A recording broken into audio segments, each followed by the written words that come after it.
The Enchiridion Leonis Papae, or the Enchiridion of the Pope Leon, is the latest installment in the series of Bibliothèque Bleue grimoires by Black Letter Press. They've been making these really, really beautiful editions, as you can see, and that I've already reviewed the previous three of this series. And yeah, I'm rather fascinated by this one, actually. It's very, very strange.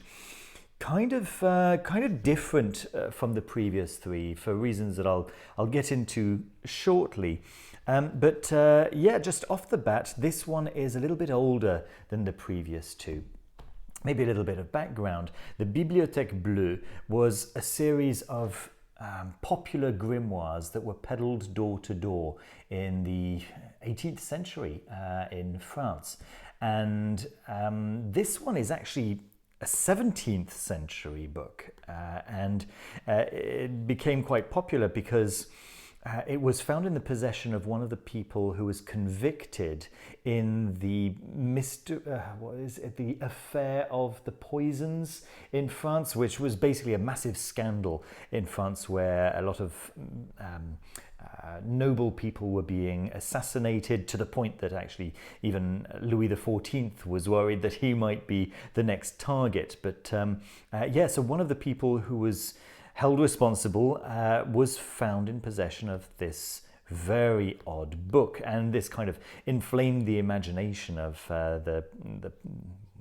the French people at the time, who added this to the collection of other kind of popular kitchen magic, right? These books are concerned with the profane, and that's where this book becomes kind of interesting, because it is it's got this very strange mixture of deeply devotional, deeply pious prayers and psalms. It starts off, in fact, with these penitential psalms, right? And then the list of saints throughout the year, and so on and so forth. And then there's a list of these beautiful prayers to be said throughout the week, seven mysterious prayers, there we go, to recite throughout the week. Now, I'm assuming, because there are 7 rubrics here, that they are corresponding to these 7 prayers. But, is this some kind of puzzle to be worked out? I can't be sure, to be honest.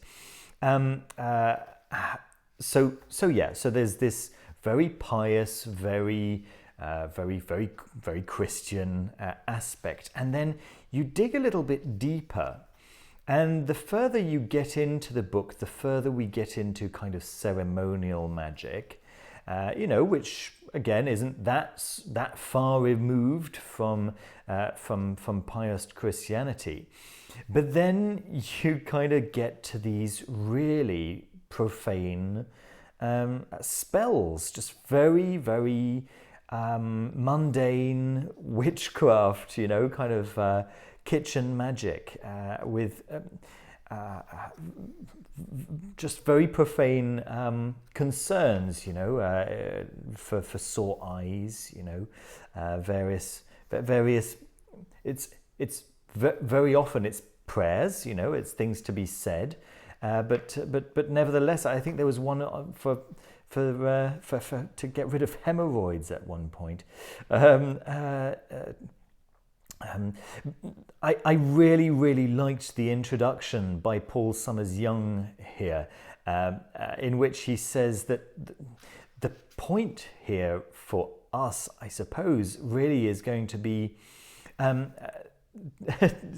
understanding this as a compendium of the hopes and fears and anxieties of the age, right, of 17th century France, and yeah, that is indeed how this reads.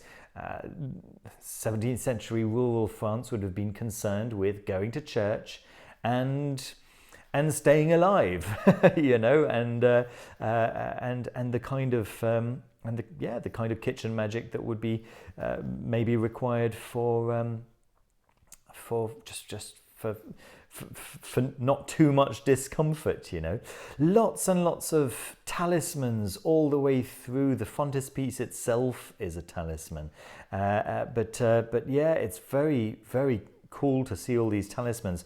Of course, the upturned pentagram here is nothing satanic. That only became associated with evil in the 18th century, right? Mid 18th century, and this is early 17th century. But you know, nevertheless, you know, we're talking about a Christian symbol that hadn't been a Christian symbol since the 2nd century, kind of thing, right? It was replaced by the cross around the second or 3rd century. Yeah, and then there's a couple of additional really cool features here.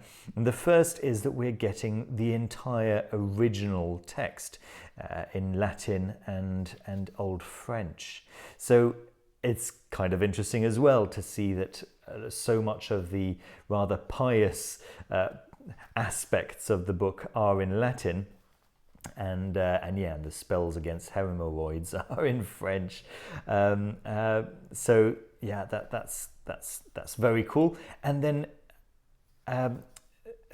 Paul Summers-Young has decided, whether it was his decision or not, the book includes also a prayer to Saint Cyprian as a final little appendix here, which is very, very nice, and apparently appears in one of the editions of the Enchiridion Papae Leonis.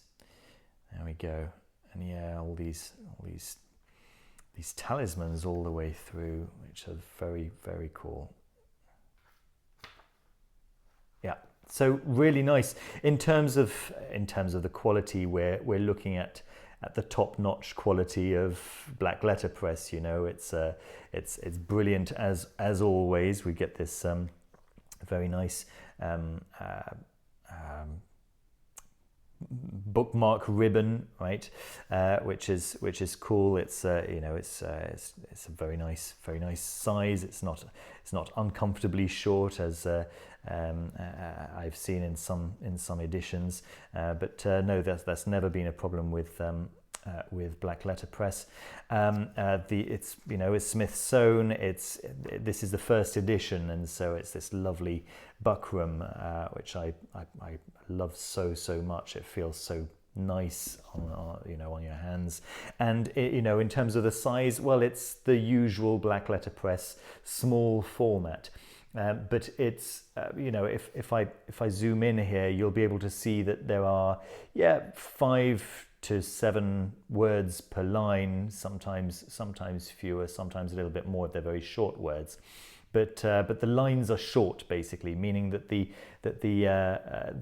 font is extremely comfortable to read. In fact, it's a larger font than many of the books that I own, which are just a larger format. So it's very easy on the eye, and I love the font. It's a very comfortable font to read, so that's really cool. I've had a look at some of the original talismans, and they're all basically in the style of the original, just cleaned up, which is really nice, really nice. And this is something that black letterpress do particularly well. And we've got the black end papers as usual, which is very cool. So yeah, this is a very worthy addition to this Bibliothèque Bleue series. Just wanted to show you what the 2nd edition's cover is likely to look like. This is a 2nd edition of the Red Dragon. I didn't find out about these until a little bit too late, when the 1st edition was already all sold out. Although the 1st edition in Italian is still available of the Red Dragon. Just a little aside there, at the time of recording anyway. And yeah, you can see that the second editions get this kind of textured paper, if you didn't already know.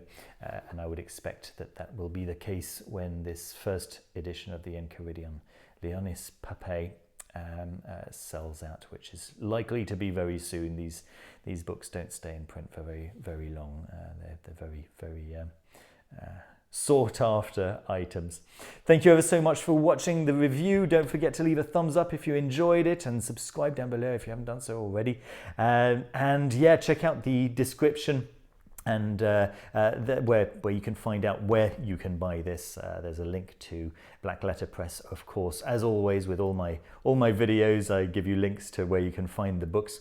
And yeah, if you'd like to support the channel, then there are details on how you can do that down below as well in the pinned comment, excuse me, and also in the description.